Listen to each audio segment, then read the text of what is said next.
Guys আমি বর্তমানে এমন একটা জমিতে অবস্থান করতেছি, এইখানে দেখতে পাচ্ছি আলুর সঙ্গে আবার কেন জানি একটা করে খুঁটু ফাঁকা রাখছে। তো আসলে এইটা কারণটা কি, এবং সরাসরি এই কৃষকটার সাথে জিজ্ঞাসাবাদ করে দেখবো যে আসলে উনি এখানে কি করতে চাচ্ছে এবং এইটা করার কারণটা কি। দেখেন, একটা দুইটা তিনটা দরা দেখে মনে হচ্ছে যে ক্ষীরা চাষ করবে বা কোনো কিছু করবে। তো দেখা যাক ওনার থেকে জিজ্ঞাসাবাদ করি এখানে কি আসলে মূলত উনি চাষ করতে চাচ্ছেন। ভাই আসসালামু আলাইকুম।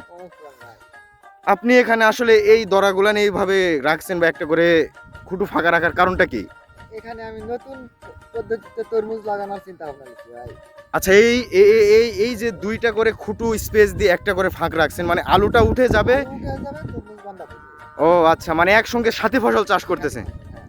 তো বিসি কি আপনি রোপণ করে দিছেন না? বীচি ধাপত আছে, দু একদিনের মধ্যে রোপণ করা হবে।